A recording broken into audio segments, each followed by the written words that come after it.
Welcome,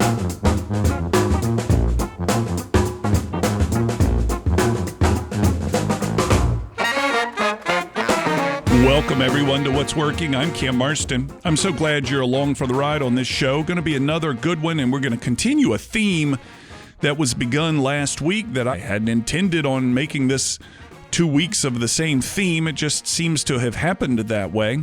For those of you that are new, What's Working is the radio show / podcast designed to bring you workplace, workforce, and marketplace trends. My goal is always to find people that can talk about the trends and teach us about the trends that are influencing their workplace, their workforce, or their marketplace in such a way that we all can benefit from learning from them. My goal is to spread good content, and a big part of that goal every time is to find the guests that can talk well about the content. So last week we had an NFL theme going on with Chancellor Moody and Tamaje Porter.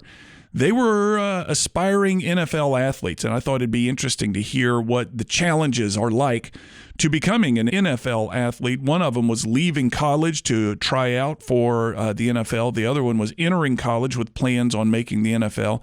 And it was interesting hearing their wide-eyed take on what it would take to become a professional athlete in the NFL.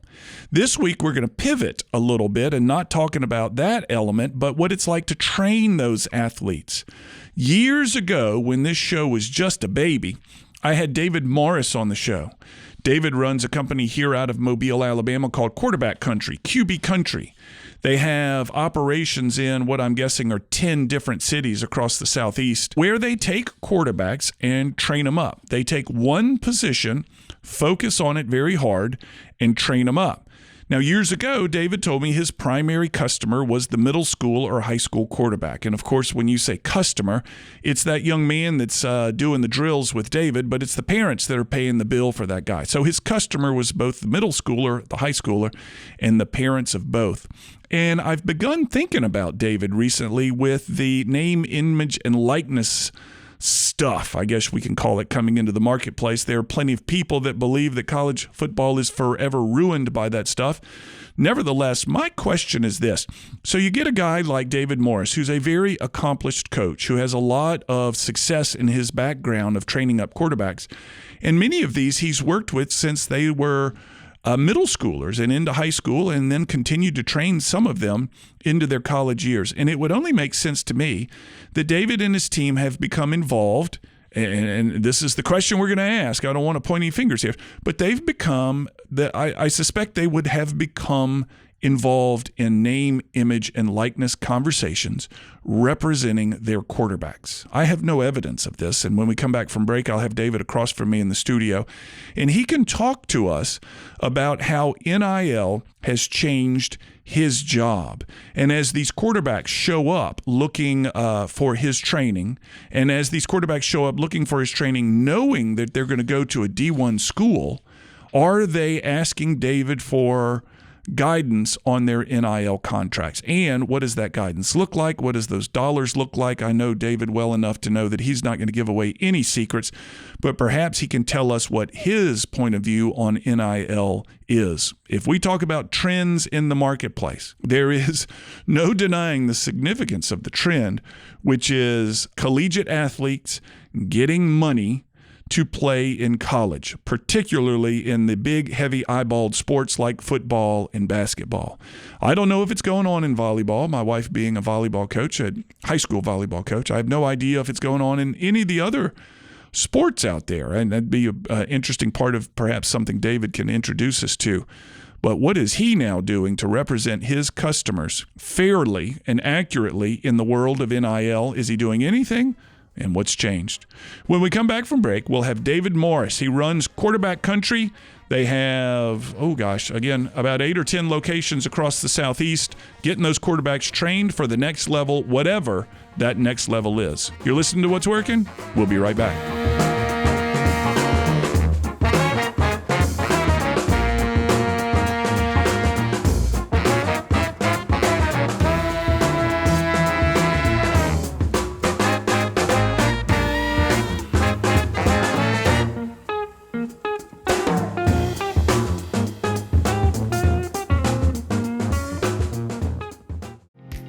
This is Seth Cherniak, Vice President of Branch Development for the Jeffrey Matthews Financial Group. If you're an experienced financial advisor wanting the freedom of independence but aren't sure making that jump is right for you, we should talk. Jeffrey Matthews has developed a successful program for advisors who don't want to be 1099 contractors and don't want to pay for their own overhead. We're looking for advisors who want the freedom to run their business the way they see fit, with the support that comes with a W-2 firm. If you're interested in joining one of our branches, or if you want to open your own branch as a full-time employee, let's chat. Our compensation plan is one of the most competitive among all W-2 firms, big or small. Reach out to us today at jeffreymatthews.com, connect with me, Seth Cherniak, on LinkedIn, or click the link in the podcast. Jeffrey Matthews Financial Group, member FINRA, SIPC.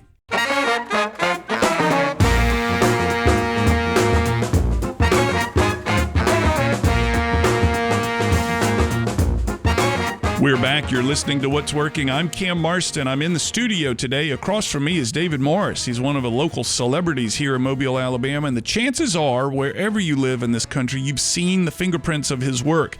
His company is called Quarterback Country, or QB Country, here in Mobile. They train elite athletes to take on the next level of success in the quarterback position. David's been on the show before. I'm somewhat familiar with this story. It's a wonderful story. We're going to talk about how your work, David, has changed in the light of NIL, in the light of new attitudes out of kids and players, etc. Anyway, thank you for your time. Welcome back to What's Working. Thanks, Cam. I really enjoyed the show and appreciate you having me back.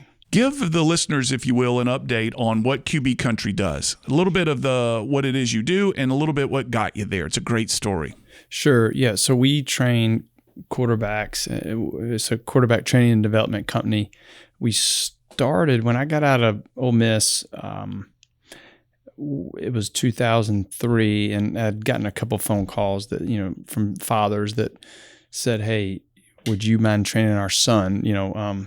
And I just thought it was so cool, and would go out there and run around on the field and teach them how to throw a football. I thought I knew how to back then, and then that they would give me a gift card or something. I just thought it was awesome. So it was just so much fun, and then we gradually started doing a little bit more of that, and then it became a side gig, and then created QB Country around 2009, the brand and the logo and all that.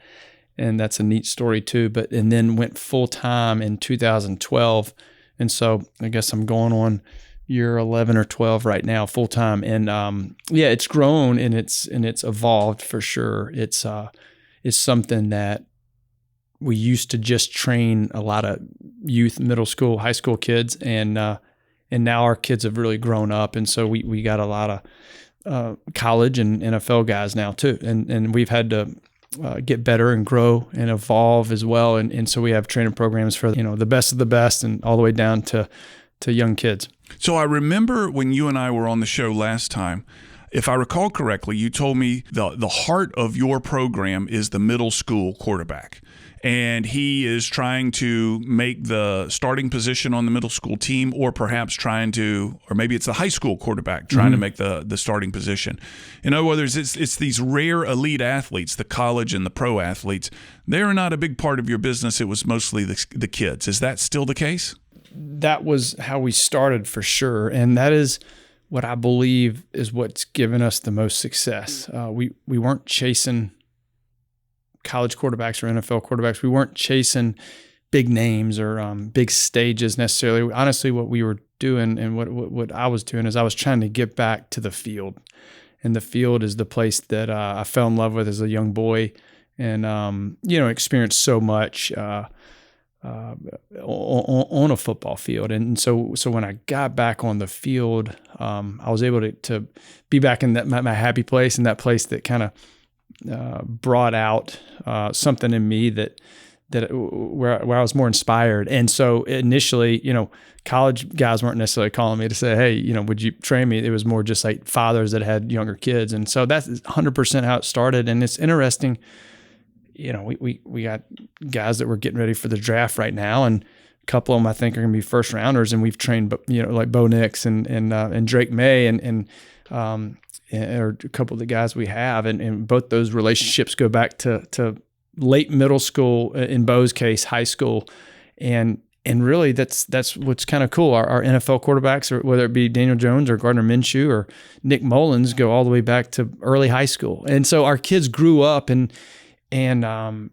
we've had to grow up too, because there's, the training changes a little bit. These kids wanted you along their side as they moved on. They never looked at you, if what I understand you saying is correct, and said, I've now outgrown you, David. It's time for me to move on to the next level of coaching. They instead said, I need you with me. We're going from high school to college. Now we're getting ready for the NFL draft. I want you with me along the side. And you've been able to adjust the whole way, correct? Yeah, well, I think you have to. And for me, like, the thing about the young guys is you can really grow a relationship. You can really earn the trust. It's a mutual give. The coach is giving a lot to that kid, and the kid maybe receives it and maybe even hears something that he hadn't heard before. So there's a light bulb moment, and all of a sudden he's excited in a new way. There's you can think back on your life when the light bulb went off and you learned something. It's hard. I think in those moments to not feel like that was a special moment. And I think for me as a coach, I received a lot of light bulb moments when I saw it go off in kids, or it went off in my own head. When I was being coached in college, let's say, you never forget that. And I don't know, there's something powerful about that. But for us, these guys that have grown up, I knew that I needed to get better as a coach and as a staff. And so, yeah, we're always trying to get better and trying not to let a guy, we don't want to look back and say, man, we lost one of our own guys. Yeah. That's on us. Yeah. You've gotten better as a coach. You spend a lot of time with these kids, one-on-one, helping them with these things. What do you think the greatest improvements in your own coaching style have been since you began? I'm more of a student now, probably than I've ever been. So they're hiring you to be the expert, but you claim your strength is as a student. Well, I just know that I have to prepare. And you can't fake this stuff when you're talking about guys that are going to be top 10 picks or the first pick of the draft. Potentially, like, you just got to be ready. And so year round, I'm always trying to get better, whether it be inside in the meeting room or outside on the field. And I would say that I know kind of what it takes to prepare for. Can you give me an example? Well, I think it's kind of from top to bottom. One of the reasons that we would say yes to a youth or middle school kid is because it's good for my eye. All right, so it's good for my eye because everything's moving slow, and so I usually can become a little bit better of a coach in that environment. And then as I'm training older guys, those same type of movement patterns are sped up, right? And so you can miss more potentially. But where I'm going is, I would say that I would used to really look forward to, one day training the stars and all this, and now I kind of and I love training really high level guys. But I would say part of being a student as a coach is going back to your classroom, and what I mean by that is, like, I need to be on the field. And so I need to be training more. And if I don't, then I think, any kind of high level skill, whether it be an artist or a coach or whoever, a musician, I think if you're not in that environment in the classroom, then I think you get worse. And so part of it's being actually on the field a lot, even though I'm very busy with other things. And then the other thing is just diving into X's and O's and diving into football. And look, I'm a swing coach, right? Like like the thing we're best at is teaching, the speed of the game and mechanics and below the hips and above the hips. But a big part of what we have to do too is X's and O's. And so, we're not in X's and O's as often, let's say, as a college coach is. Right. And so I need to be spending time around Major Applewhite. And I need to be spending time around, these guys that are calling it every day, all day, because, it's good for us to be in that environment and to keep learning. And so, yeah, so I think it's all across the board. Do you have any desire to coach other than the position? I mean, you've got to say, I can see opportunity now that I could become a good high school coach. I could coach my alma mater. I can coach another school. Do you have any interest in that? I don't. There's so many good ones out there. And it's the same thing. It kind of goes back to the classroom. I think I mention this often. A teacher has to figure out their classroom. And for me, the classroom is this independent space where I can give more and maybe and therefore people would receive more. So the independent space is my classroom. We're sitting with David Morris. He's the head of QB Country here in Mobile, Alabama. We'll be back after this break with more What's Working.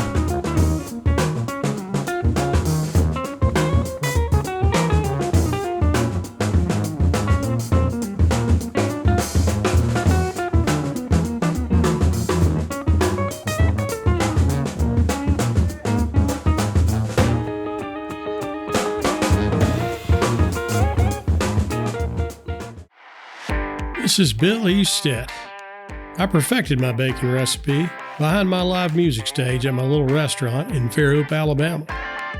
We have custom-made smokers and small batch bacon made just for you. So if you're looking for the best bacon in America that has been cured, smoked, and even serenaded by songwriters, you definitely need to try Billy's Small Batch Bacon. www.billysbacon.com.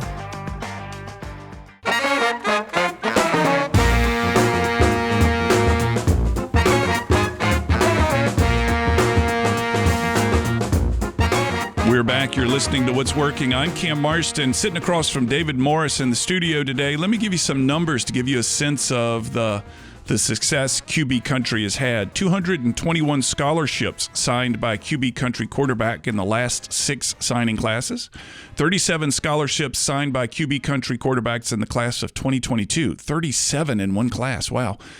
18 QBC quarterback country trained quarterbacks in the last 8 NFL combines. There's so many pieces of data here. 4 NFL first-round draft picks trained by QB Country since 2016. David, whatever your magic is, it seems to be working. I mean, are you able to spot a kid coming through the door and say, that's a next-level kid? Or can you look at his talent and say, and I'll give you my own example from my own household. We had a couple of kids playing football, and we thought they're going to be great. And my wife is a high school volleyball coach, and she has a term. She will be a great high school volleyball player. In other words, the next level is not likely on her plate, especially at the upper D1 levels. Are you able to see a kid today and say, that kid's got what it takes to go to the next level, whatever that is? Physically, you can see that. You can see that pretty early. Some guys are ahead of their time or of their age mechanically or in the way that they move. Or maybe it's stature, just bigger guys that are pretty well put together athletically. There is an aspect of you got to be able to lead people. You got to be able to be authentic. You got to be able to play when the lights are on. And so sometimes you can't just see that in a workout. But yeah, there's no doubt that you can see, wow, that guy has the talent to play at the next level. What prevents these kids from getting to the next level that have the talent? Is it work ethic? Is it parental involvement? My wife loves to tell stories about parents and her players.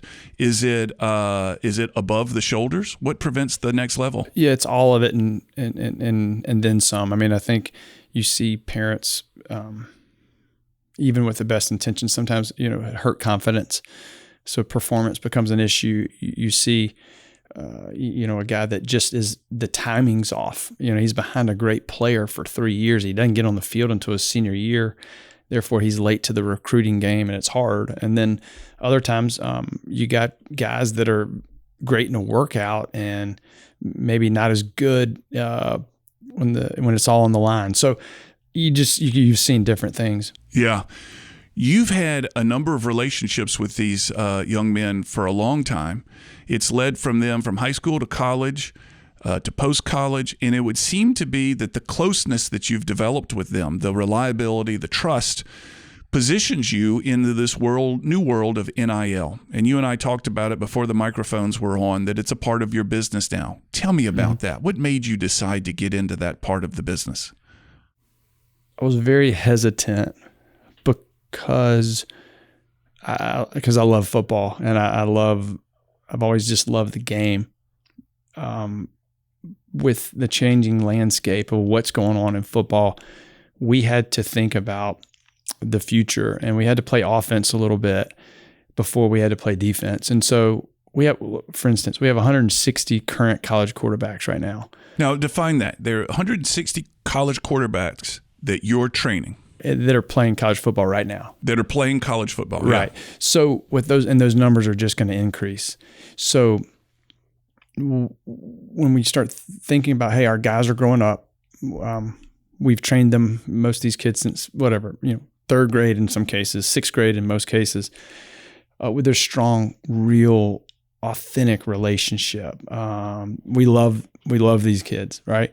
And we helped them get a scholarship. We developed them, and we're kind of a part of the team, right? And so, and then when they go to college, we train them, and then after college, we train them for the draft. And I think ultimately, I kind of got tired of a ton of agents calling and saying, "Hey, would you mind with an introduction, to these kids?" And really, yeah, well, I loved it at first. Like I was like, it was so cool. Like, wow, man, this big time agent called me and wanted a connection, and so I was happy to do it, and I still am. I mean, heck, some of the best agents in the world, the ones that gave me a chance to train people. So I'm very grateful for these relationships, and we have very strong agent relationships. Ultimately, what we had to do is, what was happening is people were pulling at these kids a lot of bad advice. So advisory stuff, I really started to worry. And then also people were getting pulled by other people to train in other places because of other relationships. And so what we saw was, hey, we got to do something here that's good for the kids and then makes sense for us to continue helping, advising, and giving solutions to people that don't know where to turn. Yeah. So yeah, we created a NIL and marketing company 2.5 years ago, and we call it QB Reps. Yeah, and we rep probably 10 guys. It's just marketing and NIL. We don't do contract agent stuff. So Bo Nix and Riley Leonard and Ty Simpson and Luke Altmaier and Walker Howard and Christopher Vazina and a number of other ones. What's happened is these families don't know where to turn. I wouldn't. And so we do. We do. And so I'm a coach. Like, I'm not an agent. I'm not a marketing guy either. Like, I like the football field. That's about it, right? So I partnered with a guy named Peter Webb, and he does the marketing stuff, and he does all of it. And we have some other staff that helps him, and he's done a great job and really worked hard for these people and protected them, and also helped in some of these situations that are very interesting. So when a kid comes, how does it work? So let's assume I'm a high school senior and I've got the talent to make it to the next level. Let's take it's one of the big schools at the next level as a quarterback. How does the process begin? Do the coaches of these football teams begin to call me and say, "Hey, Cam," or to my agent now, "Hey, Cam, we'd love for you to play at the University of XYZ, and here's our offer"? Is that typically the way it works? Or does your guy go to the schools and say, "I've got this talent, and here's what his offer is"? Do you mean like offer like beyond a scholarship, you mean? That's right, beyond the scholarship, the NIL dollars. Yeah, so there's a lot of bad information out there. So you cannot induce a kid to come play football somewhere. There's two type of deals that happen in the NIL space. One is a collective deal, which would be, let's say, call it Quinn Ewers, quarterback at Texas. He had a decision to make, and he could have gone back to college, or he could have come out. All right, and so the Texas collective can say, "Hey, we've put together a package that includes 5 meet and greets and 2 or 3 charity events, and then but they can pay him, the collective can, for those marketing opportunities. Right? So that's one way it's done. And we do not rep Quinn Ewers. I was just using that as an example, right? So we kind of went through this last year with Bo. Like, Bo Nix could have come out last year and would have been drafted, pretty high. probably not a first rounder necessarily, but he'd been drafted pretty high. Now this year he goes back to school and he's going to be a first rounder, I think. But like part of that process was, okay, what is the situation? You have to weigh your options. Do I come out now or do I go back to school? And there's a little bit more incentive to come back to school now, right? Well, that's one way people can, make money in NIL space. The other one is legitimate marketing or endorsement deals. And then that's really, what Peter does and what we're helping these guys with. And we also help with their collective stuff as well. As far as high school guys, like there's right now, you're getting a scholarship and you don't get anything else until you show up on campus. Oh, really? So it's no part of the offer until day one? I mean, there may be discussions, I don't know, but yeah. But yeah, for the most part, it's happening when they're a student, a full-time student. David Morris sits in front of me. You're in the What's Working studio today. We're talking about the NIL. We're talking about preparing kids for quarterback positions in high school, college, and post-collegiate. We'll be back after this. And David, my question is going to be, has the game changed from your point of view and how you have to coach it in any way due to NIL? Very curious. We'll be right back after this break.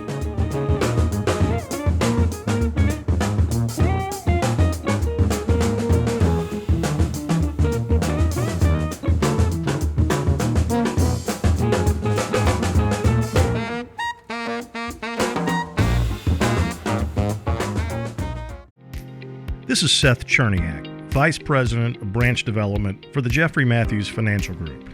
If you're an experienced financial advisor wanting the freedom of independence, but aren't sure making that jump is right for you, we should talk. Jeffrey Matthews has developed a successful program for advisors who don't want to be 1099 contractors and don't want to pay for their own overhead. We're looking for advisors who want the freedom to run their business the way they see fit, with the support that comes with a W-2 firm. If you're interested in joining one of our branches, or if you want to open your own branch as a full-time employee, let's chat. Our compensation plan is one of the most competitive among all W-2 firms, big or small. Reach out to us today at jeffreymatthews.com, connect with me, Seth Cherniak, on LinkedIn, or click the link in the podcast. Jeffrey Matthews Financial Group, member FINRA, SIPC.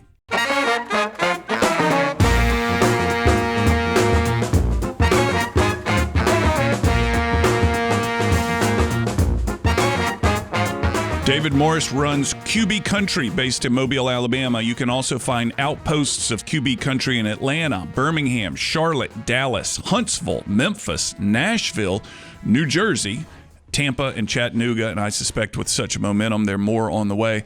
David, prior to the break, we were talking a little bit about NIL. How have you had to change, other than the new business opportunity that has become that NIL created for you? Is there a new way of coaching that you now have to do due to NIL enticements for these athletes? I can't imagine, but I might be surprised by the answer. Yeah, no, there's not. I mean, we, like I said, I'm a coach, and that's what I want to do. That's why we created a separate company, and it's run by people that do marketing, and so I'm still the coach. Like, we represent Bo Nix with QB Reps, and he's down the street, and we're together all day training, and he's been in Mobile since January 7th, and I don't think we've talked about marketing or NIL stuff maybe one time. You know what I mean? Like that's what I am. I'm a coach. So like if he wants any of that stuff, he calls Peter and Doug, and it's good to have that separation. Yeah, and I suspect there is. So for me, it hadn't changed at all. I mean, I do think that colleges are being smart about it. Like there's a couple situations that have made it part of the collective deal that that essentially, people can say, hey, as part of our package, we would love to help, potentially this kid, get down to see you and train. And so there's creative things that are going out there like that in the space, but still it has to come back to a legitimate opportunity where those guys would would have to do like share their time or their image and likeness, right? So it's got to make sense in that regard. But no, it just has not really changed much for us. Is NIL good or bad? I think it's good and bad. I think it's good because everybody goes to a football game to see the football players. These guys are 18 years old and older, and they're bringing in hundreds of thousands of people every weekend, and so they do deserve to get paid, in my opinion. I do think that it came out kind of out the gates, kind of for whatever goes in a way, it felt like, and so there's probably some mistakes that were made because there wasn't a whole lot of structure around it. And I think that's probably where it's bad, potentially. But like, I think it's good because it's evolving, and I think I think it will continue to change. And I do think that there's going to be good that comes out of it, and there's going to be some bad that comes out of it, and you'll kind of see that. But I mean, look, in recruiting, there was good that came out of it, and there's bad that came out of it in the past. And so, in a way, this cleans up some stuff, and in a way, it could complicate some things as well. It just depends where you're looking. Yeah. What are the trends in quarterback performance these days? What are you training for that maybe you weren't training a quarterback for 3-4 years ago, that perhaps high school coaches are asking you to develop in their quarterbacks, or college coaches are asking you to develop in their quarterbacks? What's new? That's a good question. We've been doing a lot of this for a while. So like our year looks similar to what it did look like 3 or 4 years ago. The fall is slower for us because our guys are playing. Sure. January kicks off with draft prep, and that's what we're in right now. And that goes to the NFL Combine. And so we're getting these guys ready for the Combine. And then, there's pro day, and that's going to be the middle of March to the end of March. And then draft prep's over. Right. And then, so, the spring is really busy with younger trainees, and then also off-season NFL training. And then you get into summer and it's gangbusters, and it's everybody wants to train all the time. And then you're back to the fall again. So there's a great seasonal, as the seasons change, our training changes a little bit too, which makes it new and fresh and cool. And I kind of like each season, and we're definitely in a busy one right now. So there's not a style that they're looking for. Patrick Mahomes is famous for this kind of sidearm throw. You don't have coaches calling you going, hey, teach that in this guy. It'll make him a little bit more versatile. Yeah, and I mean, like Patrick Mahomes is special in general. I would say his consistent release point is a little bit more vertical or 3/4 than people think, but his wow throws sometimes are these acrobatic, sidearm throws, but you study him, he only does it a handful of times a game at that. Maybe it's once or twice a game, but sometimes it's like, whoa, look at that. It just looks different. So it's actually a great question. Like, we are better with mechanics than we've been, and we know more. Like, like the longer you do this, more. And so, mechanically, I think we're a little bit better and further along than we've been. It's probably hard to explain to you how exactly, in the next couple of minutes. But I would say we're kind of always trying to figure out better ways, better movement patterns, more complementary sequencing, with our lower half that ties up to our upper half, and creating torque. And there's a lot of, neat stuff, but it hadn't changed that much. It's just, you got to get better at it. Are people sending you players, or are the players, and I'm talking about the most elite ones, are the players choosing to come to you? Well, we would prefer to grow them up. That's our model. Yeah. Yeah. Like, kind of going back to what your first question was, like, I mean, we have 15 NFL quarterbacks right now, and 160 college quarterbacks, and, a couple thousand high school and middle school. So our model is we're not in a rush to be with the elite of the elite. We do get calls from NFL quarterbacks now that would say, hey, we want to come see you and train with you. And that's usually, honestly, that's because we stuck to our initial model. And we don't chase NFL guys. Like, I've never called a random NFL quarterback and said, come train down here. They would hear from hopefully one of our other guys and say, hey man, they do a pretty good job, and they would come see us. The time that you spent with these players of all ages, the way you describe it is a lot of one-on-one time, trust, relationship building. I suspect you can watch a coach and tell from the sideline, from the television, wherever you're watching, whether that coach has the trust of the player or not. Would you ever want to be a coach's coach to say, here's what I've learned about coaching these people, and here's some lessons that you could take? Yeah, I mean, it's funny. Going back to being a student, I think I like today I learned, sitting in the meeting room with Carter Bradley, South Alabama's quarterback, and Drake May from North Carolina, and Bo Nix, and Bo's dad is in town, Patrick, and I'm in there and we're in meetings, and I felt like I learned something new today from kind of being in that environment, high level guys that are pushing each other and competitive. And so for me to say, would I want to coach a coach? Like, my thought would be like, my first thing I would want to do is kind of learn from a coach, like, 'cause I know I have a long way to go.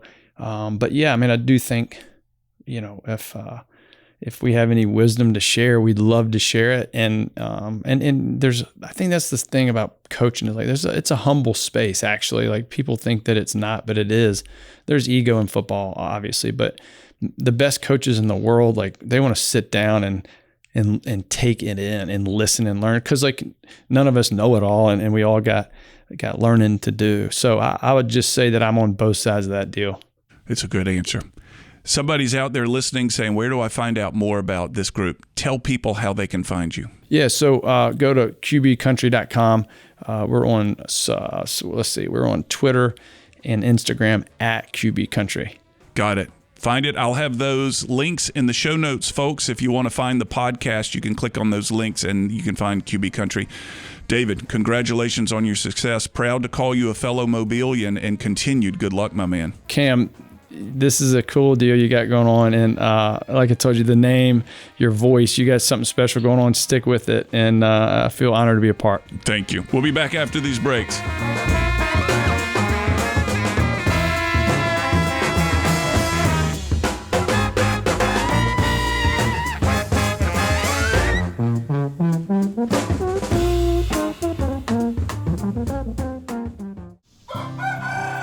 I'm Joey Mason. For 4 years, my goal has been to produce the best farm-to-table products I'd ever eaten. I've done just that at our on-site USDA facility in Grand Bay, Alabama, allowing us to ship directly to your door. This is true farm-to-table. Visit us at masonhillsfarm.com to see all that we have to offer.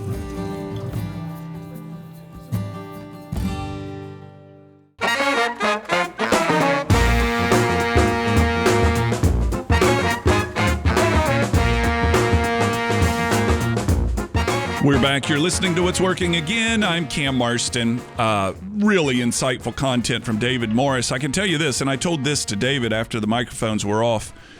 If my wife had learned that Drake May was in town training with David, she'd have been a stalker. She'd have been a problem. They'd have had to get police security. Anyway, she's a big fan of that guy. As a North Carolina graduate that she is, watching him play was always a treat. The guy was a fun thing to watch. And just to give you an idea how things work, after the microphones were off, I talked to David about trying to get some of these guys who are going to go likely first round in the draft to come sit in the studio and tell us what that process is like. Are you excited? Are you nervous?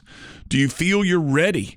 Do you compare yourself to the other people on a regular basis? Say, I wonder if I'm more ready than him. Are you looking at pro teams going, I would fit real well in this pro team, in this environment, in this city, in this offensive structure that they have, whatever it may be. I'm very curious about how these guys are viewing it. And David said he'd do what he can to try to help me out. However, at this point, if you're a first-round draft pick, the chances are you are surrounded by gatekeepers. You are surrounded by shepherds who are moving you from place to place and preventing you from doing anything that may spoil your opportunity, whether it be sprain an ankle walking up the steps to this studio or saying something unwittingly that may get out and haunt you in some sort of draft environment. I don't know. We'll see. It's a snowball's chance, but heck, why not ask? Interesting that he felt that the NIL was both good and bad. And I suspect that's probably the answer to most people. Most people's answer regarding the NIL. It sure has changed the tone of college football that once I thought was pure sport, where people did it for the love of alma mater. It's changed it a great deal. The fans could complain about it, but you sure don't see ticket sales dropping as a result. You sure don't see empty seats in the stadiums as a result of NIL. If that player on the field played for the opponent last year and is now playing on my team, and he makes a great catch or makes a great throw as the quarterback, I don't care where they were last year. I'm cheering for them now because they're wearing my colors on my team. And I suppose if there's any strikes against the NIL, it's that the fans have welcomed it just like that. We're getting better talent. I hate when my talent leaves, but I love it when we gain other talent. And see both sides of the coin there. I do remember a head coach from a big football school here in the state of Alabama looking out over an audience of people going, yeah, donate to this NIL fund. It's the only way we're going to stay competitive. And I thought, never. I'll never do that. It just is against the core of my soul to do so. Anyway, a big thanks to David Morris. If you want to hear this show again or send it on to someone else, you can go to whatsworkingcam.com. Again, whatsworkingcam.com. You can find this show and all the previous ones. You can get broadcast times and dates from the different places that we're broadcast. But most importantly is that podcast.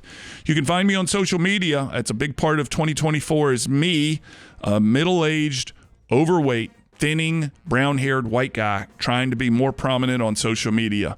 The last thing social media needs is more of me. Yet, here I come. We'll have another show next week. Have a good week, everybody.